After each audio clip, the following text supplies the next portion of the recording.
시편 91편 1절부터 16절까지 봉독합니다.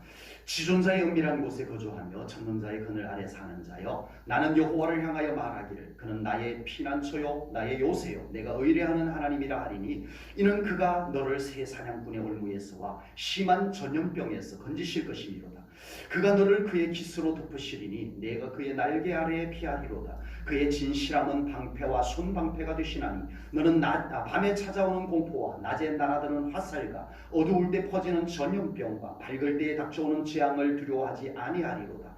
1000명이 내 왼쪽에서 10,000명이 내 오른쪽에서 엎드려지나 이 재앙이 내게 가까이 하지 못하리로다. 오직 너는 똑똑히 보리니 악인들의 보응을 내가 보리로다. 내가 말하기를 여호와는 나의 피난처시라 하고 지존자를 너의 거처로 삼았으므로 화가 내게 미치지 못하며 재앙이 내 장막에 가까이 오지 못하리니, 그가 너를 위하여 그의 천사들을 명령하사 내 모든 길에서 너를 지키게 하심이라. 그들이 그들의 손으로 너를 붙들어 발이 돌에 부딪히지 아니하게 하리로다. 내가 사자와 독사를 밟으며 젊은 사자와 뱀을 발로 누르리로다. 하나님이 이르시되 그가 나를 사랑한즉 내가 그를 건지리라. 그가 내 이름을 안즉 내가 그를 높이리라. 그가 내게 간구하리니 내가 그에게 응답하리라. 그들이 환난 당할 때에 내가 그와 함께하여 그를 건지고 영화롭게 하리라. 내가 그를 장수하게 함으로 그를 만족하게 하며 나의 구원을 그에게 보이리라 하시도다.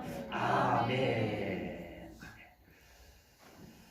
이번 코로나 전염병으로 인해서 한국 천주교회가 236년 만에 처음으로 모든 미사가 중단이 되었다고 합니다. 한국의 천주교회가 들어온 이후 처음 있는 일이라고 합니다. 여의도 순복음교회가 창립 62주년인데 처음으로 주일 예배마저 못 드리는 사태가 생겼다고 합니다. 초유의 일이 생긴 것입니다. 서울 소망교회가 창립 42년 만에 처음으로 주일 예배를 드리지 않게 되었다는 겁니다. 교회가 세워진 이후에 처음 있는 일이 이번에 발생되어진 겁니다. 우리 제1전원교회가 2001년 8월 19일 창립된 이후에 제가 알기로는 주중의 예배 전혀 없이 주일 낮 예배 딱 한 번 드린 경우는 이번이 처음인 것 같습니다. 제가 1988년 2월부터 목회를 시작했는데, 제가 목회를 하면서 어쩌면 그 이전 내가 처음 예수님을 믿은 이후부터 주일 오전 예배만 드렸던 경험은 이번이 처음입니다. 이번 코로나 바이러스로 인하여 신앙생활에 처음 경험하는 안타까운 일들이 결국은 생겨나게 된 겁니다. 정말로 한 번도 경험해보지 못한 나라가 되고 말았습니다. 제 개인적으로는 모든 예배를 정상적으로 드리고 싶고, 예배에 함께 할 마음이 있는 분들은 자유롭게 오셔서 함께 예배를 드렸으면 하는 마음이 저에게는 솔직히 있었습니다. 그러나 저 개인적인 생각만으로 그렇게 하는 것이 이번 상황으로는 너무 조심스럽고, 그래서 결국 주일 오전 예배만 드리는 것으로 결정을 할 수밖에 없었습니다. 주일 오전 예배만 드리는 것을 결정하고도 모두 빠짐없이 예배 나오세요 라고 말할 수가 없어서, 혹여 사람들이 모인 곳에 오기가 부담스러우면 가정에서 예배를 드리셔도 괜찮습니다 라는 조건도 같이 붙였습니다. 아마 우리 교회 성도님들 중에도 몇 분들은 주중에 예배를 드리지 못한다는 것이 너무 아쉽고 속상하신 분들도 분명히 있을 거라고 생각을 합니다. 그러나 지금 정부 차원에서도 교회 모임을 자제할 것을 요구하고 있고요. 이 주일 우리가 드리고 있는 이 예배마저도 못 드리지 않기를 바라고 있습니다. 그리고 기독교 한국 침례의 총회에서도 주일 예배 외에는 드리지 않기를 권고하고 있습니다. 주님 앞에 너무 죄송하고 또 저 개인적인 마음에 너무나 아쉽고 슬픔까지 밀려오고 있는 상황입니다. 그래서 저는 매일 아침 교회에 올라와서 기도를 드렸고, 수요일과 금요일에는 사모님하고 저하고 둘이서 여기 예배당에 와가지고 둘이서 찬송하고 둘이서 통성으로 기도하고, 네, 둘이서 성경 읽고, 네, 그렇게 예배를 드릴 수밖에 없었습니다. 우리 성도님들도 일단 외출은 가능하면 자제해 주시고, 혹 외출을 하게 된다면 마스크는 꼭 끼고 외출을 하셔야 될 겁니다. 외출 후에는 꼭 손을 좀 깨끗하게 씻으시고, 예, 가능하면 옷도 좀 갈아입으시는 것이 좋겠습니다. 그리고 가장 중요한 것은 영적인 흐트러짐이 없도록 주님과의 친밀함을 잘 유지하시기 바랍니다. 집에서도 수시로 기도하시고 좀 성경 읽으시고 찬송도 부르거나 들으시는 그런 유지가 좀 되어질 수 있기를 바랍니다. 혹시 운동할 겸 낮에 교회까지 걸어올 수 있으시다면 교회 문은 열어드릴 수 있습니다. 평소에는 잠궈 놓습니다. 예, 지금 운동하는 분들이 교회에 들락거리고, 네, 그런 상황들이 자꾸 생겨서 교회 냉장고도 뒤적하고 뭐 이런 일들이 생겨서 교회 현관문을 아예 지금 당분간은 좀 잠궈 놓고 있는 상황인데, 혹 너무 아쉬워서 낮에 아무도 없는 시간에 오셔서 기도하기를 원하시는 분이 있다면 문을 열어드릴 수가 있습니다. 너무 지나친 불안감에 사로잡히는 것도 바람직하지는 않습니다. 그러나 신중해야 되는 것, 조심해야 되는 것은 우리가 최선을 다해야 되겠습니다. 자, 오늘 본문 시편 91편은 누가 지은 시인지 사실 모릅니다. 본시를 지은 시인은 그의 인생 속에서 경험되어졌던 것을 찬송시로 지어서 숱한 어려움 속에서도 여전히 도우시는 하나님의 도우심을 믿고 의지하고 신뢰하고 살아가도록 권면하는 말씀을 기록해 놓았습니다. 어느 누구나 어려운 일이 닥치게 되면 자칫 믿음을 놓치고 하나님을 바라보지 못하게 되는 상황에 처하게 됩니다. 그래서 어려움만 보다가 절망의 수렁으로 더 깊이 빠져들어가게 된다는 겁니다. 바로 그 순간에도 우리 믿음의 사람들은 오늘 이 시편 찬송을 우리가 마음에 간직하고 이 찬송을 부르면서 하나님을 의지하고 하나님의 도움을 경험하면서 살아가는 그런 삶이 되어주시기를 축복합니다. 이번 코로나 전염병으로 인하여서 여러 가지 불편함과 불안함에서 하나님의 보호하심이 우리 성도님들과 꼭 함께하여 주시기를 주님의 이름으로 축복합니다. 오늘 시편은 찬송시입니다. 모든 시편이 찬송시입니다만은 오늘 시편은 찬송가로 만들어진 시편입니다. 그래서 내용이 동의적 대꾸법이라고 평행구조를 이룹니다. 세상에서 경험되어지는 숱한 어려움과 그리고 그것에 맞추어서 하나님의 도우심, 어려움 하나님의 도우심, 어려움 하나님의 도우심, 이것을 평행구절로 이렇게 배치를 해가지고 우리 믿음의 사람들의 삶 가운데도 어려움이 있지만 하나님의 도우심으로 이겨내야 한다, 이겨낼 수 있다, 이것을 이 찬송시에서 노래하고 있습니다. 오늘 본문 속에도 세상의 숱한 어려움들이 소개가 되고 있어요. 3절에 보니까 새 사냥꾼의 올무와 전염병이 나옵니다. 5절에서는 밤에 찾아오는 공포와 낮에 날아드는 화살을 이야기합니다. 6절에서는 어두울 때 퍼지는 전염병과 밝을 때에 닥쳐오는 재앙을 이야기를 합니다. 오늘 본문에 나오는 이런 어려운 일들이 이런 일뿐이겠습니까? 우리 성도님들이 살아오면서 겪었던 어려움들도 만만치가 않았을 거예요. 우리 성도님들이 살아오면서 겪었던 어려움의 종류들, 오늘 본문에 나오는 종류들 외에도 우리 성도님들이 겪었던 극심한 어려움의 종류들도 아마 어마어마하게 많을 거예요. 그리고 그 어려움의 정도도 어쩌면 욥이 겪었던 고난 못지않다라고 말할 정도로 어려움이 있었을 것입니다. 제가 목회를 하면서 참으로 이해하기도 어렵고 받아들이기 더더욱 어려웠던 어려움의 경험들, 우리 성도님들 가운데 닥쳐온 어려움의 경험들 저도 참 많이 있습니다. 그 중에서도 제가 담임 목회를 했던 한 교회에서 있었던 일입니다. 정말 순수하고 온전한 믿음을 가진 집사님이 계셔요. 안 집사님이십니다. 결혼하기 전에 학교 소사 일을 했어요. 교장 선생님이 장애가 있는 자기 딸하고 그냥 강제에 가깝게 그냥 결혼을 시켜버렸어요. 결혼을 해서 첫 딸을 낳았는데 신체와 정신이 중복 장애가 있는 딸이 태어났어요. 다시 또 임신을 했는데 아들 쌍둥이를 낳았습니다. 그런데 이 아들 쌍둥이 둘 다 몸 지체와 정신 중복 장애가 있는 아들이 태어났습니다. 식구가 5명이 되었는데 그 집사님만 정상이고 5 식구 중에 4명이 똑같은 장애를 갖고 있는 식구가 되고 말았습니다. 그런데도 그 안 집사님은 불평과 원망 찾아볼 길이 없어요. 늘 감사하며 밝은 모습으로 살아가는 모습을 볼 수가 있었습니다. 교회에서 주일학교 교사도 하고요. 은희도 집사님한테 아마 주일학교에서 배웠던 거 성가대도 하고요. 교회 재정도 맡아서 정말 믿음으로 살아가는 집사님의 모습이었습니다. 이웃교회 집사님이 너무 보증을 서달라고 해가지고 보증을 서줬는데 잘못되어 버렸어요. 그래서 이 집사님이 학교 소사 일을 하면서 받는 월급이 고스란히 다 빠져나가 버린 겁니다. 그런데 그 보증을 서달라고 했던 그 이웃교회 집사님은 자가용을 끌고 다녀요.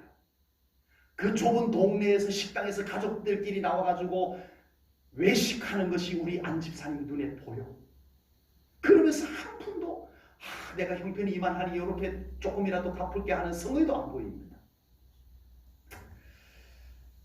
안 집사님 딸이 동생 학교 갔다 오는 것을 마중을 나갔다가 방위병에게 급간을 당해서 임신을 했어요. 임신한 줄도 몰랐어요. 어느 날 딸이 화장실에서 아이를 낳아버렸습니다. 안 집사님을 생각만 하면 지금도 눈물이 날 겁니다. 안 집사님을 보면서 제 마음에 질문이 하나 생겼습니다. 하나님, 왜 이토록 좋은 믿음을 가지고 이토록 착하게만 살아가는 집사님에게 이런 어려움이 생기는 겁니까?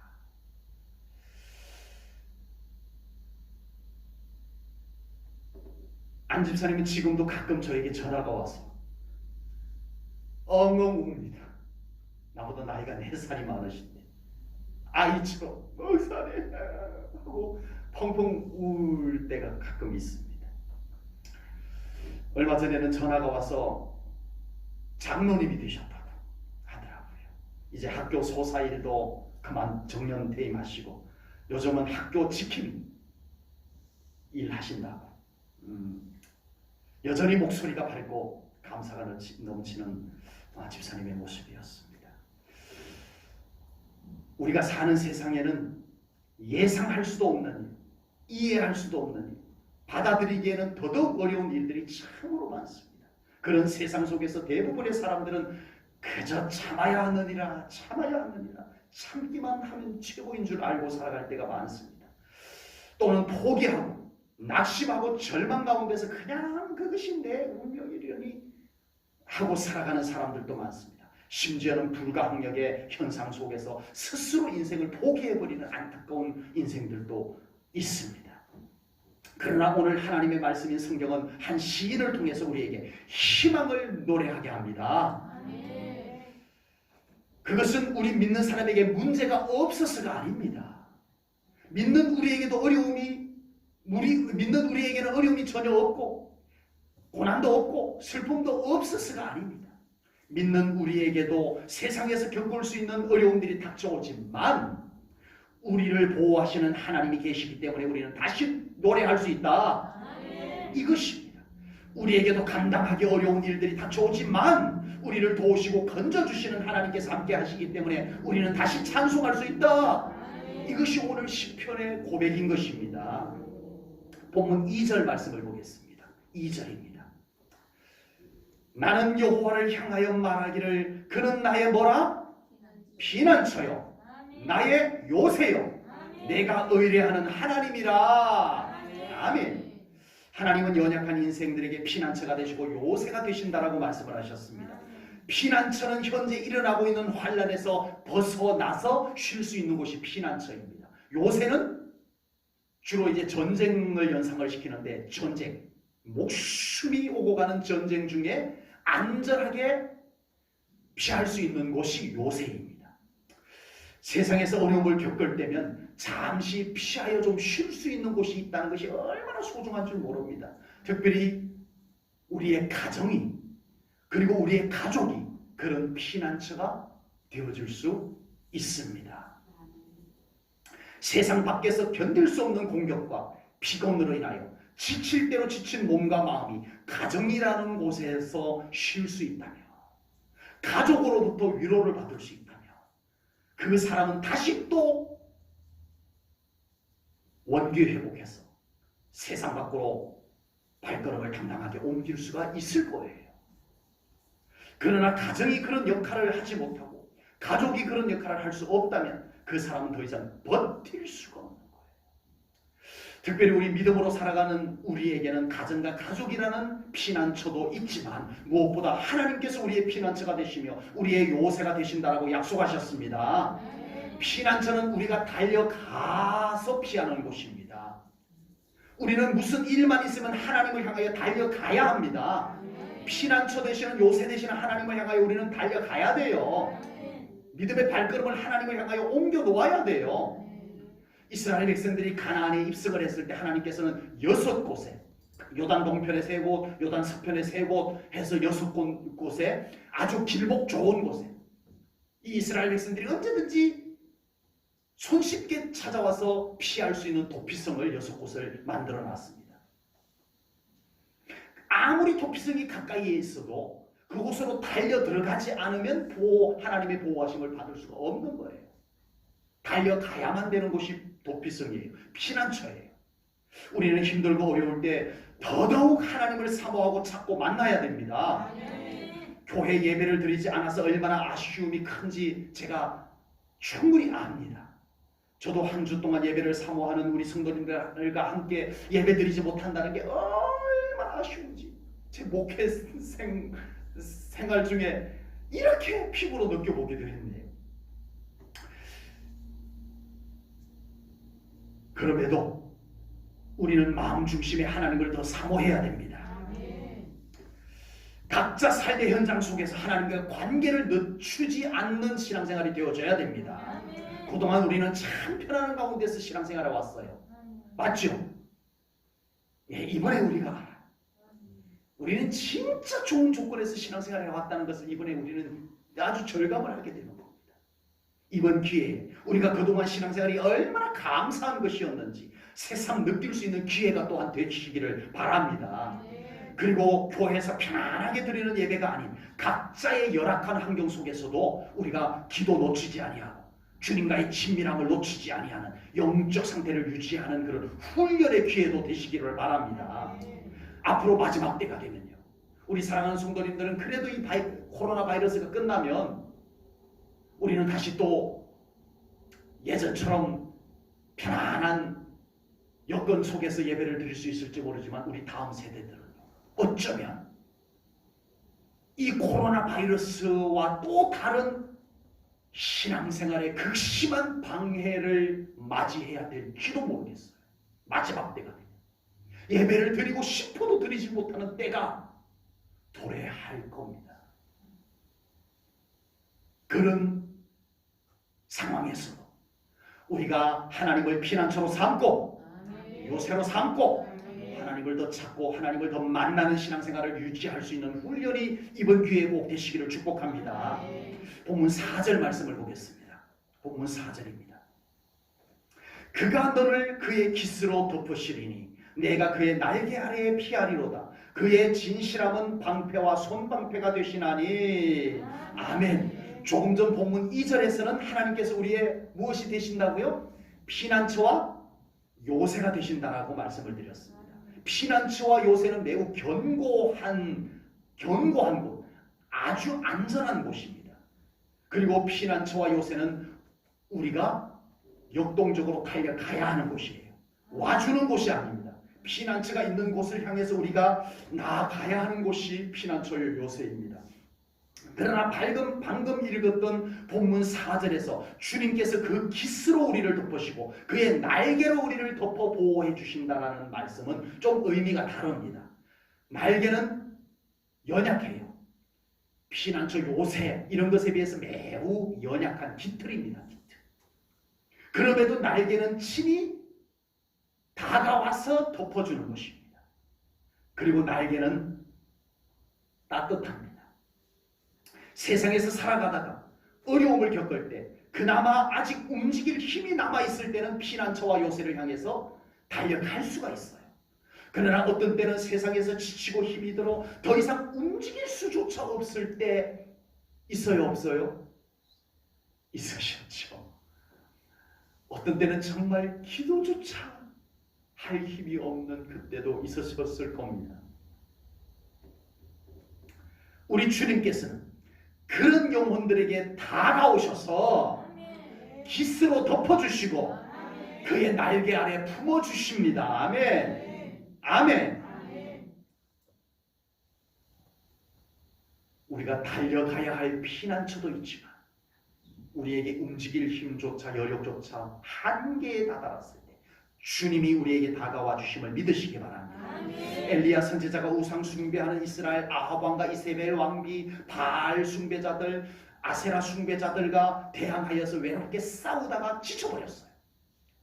이제 광야 로뎀나무 아래 나아가서 덜썩 주저앉아 기대고 꼼짝도 할 수 없는 상태에서 엘리야 선지자가 중얼중얼 꺼내놓는 말이 뭐냐면 하나님 이제 제 할 일 다 했습니다.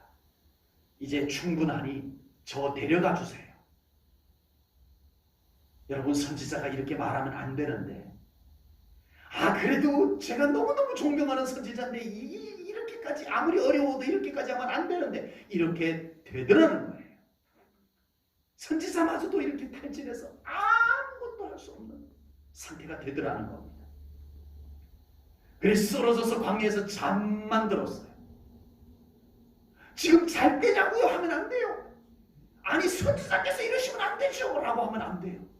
이 엘리야 선지자마저도 지금은 스스로 아무것도 할 수 없는 상태까지 번아웃 되어버린 겁니다. 탈진이 되어져 버린 겁니다. 그렇게 쓰러져서 광야에서 잠을 자고 있는 엘리야 선지자에게 하나님께서 두드려 깨우셔가지고 너 뭐 하는 거야 지금 잘 때야 빨리 호렙산으로 와 라고 하지 않으셨어요. 그렇게 하지 않으셨어요. 움직일 수조차 없는 광야에 쓰러져서 잠이 들어버린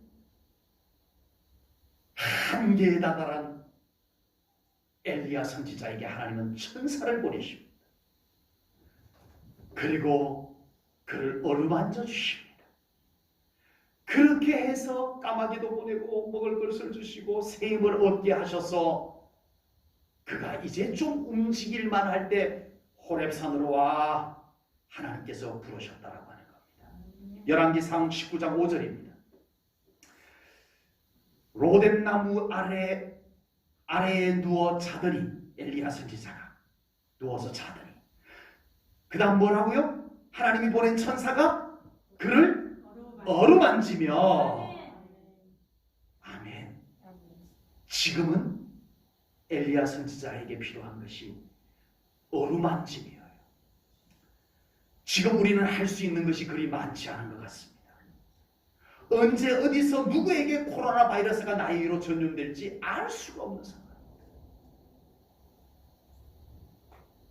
확진자가 우리 동네까지 다녀가셨어요.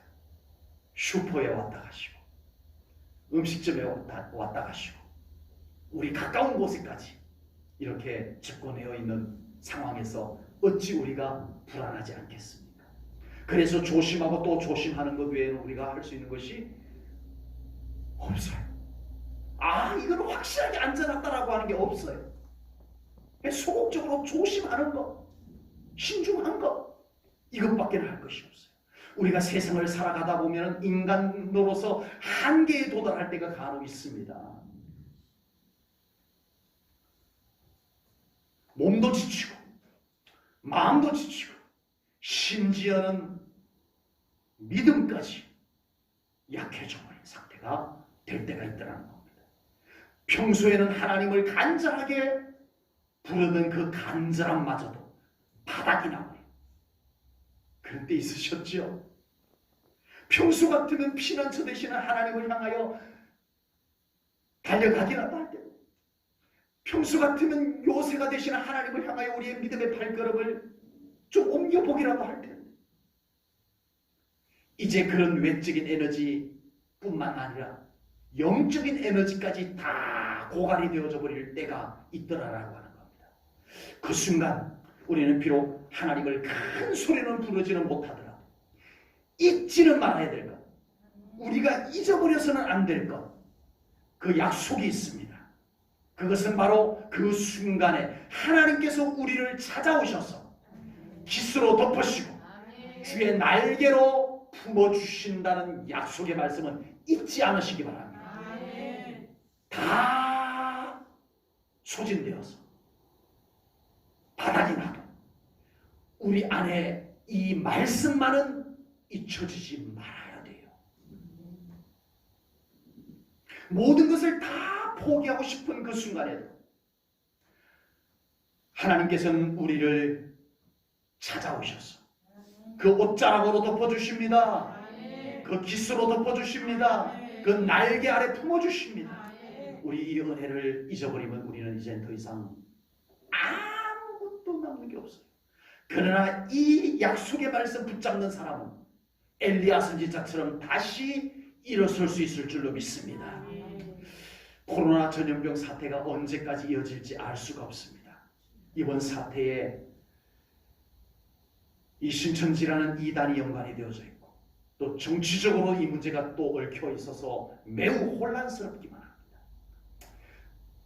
겉으로는 안전을 이야기합니다. 안전을 위해서 교회 다 모임을 하지 마세요라고 말합니다. 맞아요. 일단은 인정하겠습니다. 그것이 현실이니까요. 그러나 여러분, 그 속에 영적인 무엇인가 없을까요?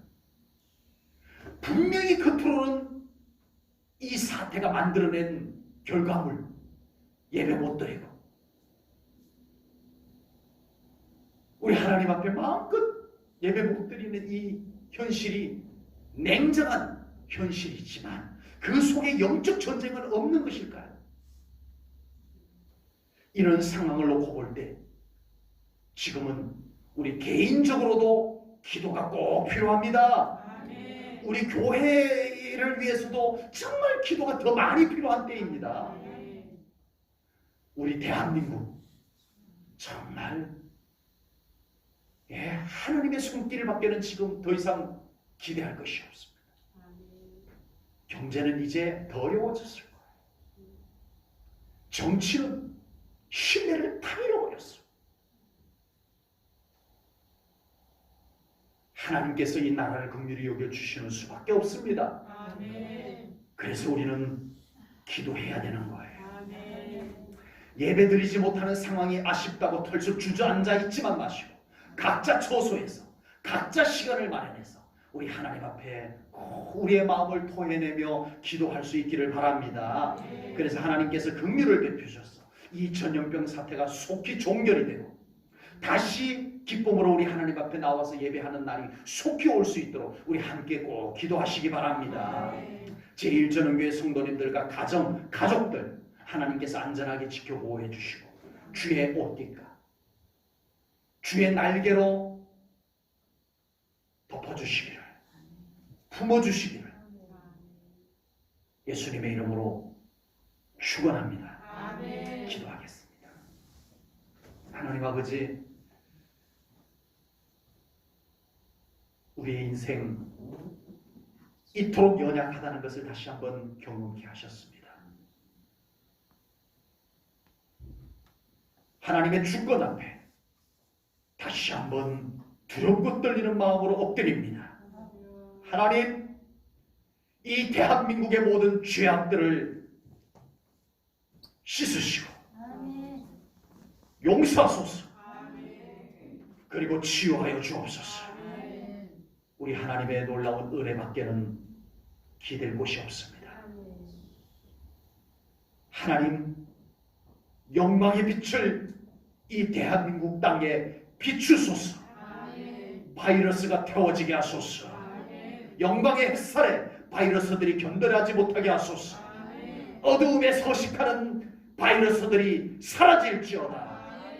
하나님의 영광의 햇살로 사라질지어다. 영적인 바이러스들도 이 막중한 시기에 우리 믿는 자들의 영혼 안에 침투하지 못하도록 하나님 성령의 불로 막아 주옵소서. 그리하여 이 어려운 시기에 우리 온 성도들이 더 깨어나게 하시고 우리 하나님과 함께 이 어려운 시기를 극복하고 하나님께 영광 돌리는 기회가 되게 하여 주옵소서. 모든 영광 하나님께 올려드리오며 예수님 이름 받들어 기도하옵나이다. 아멘.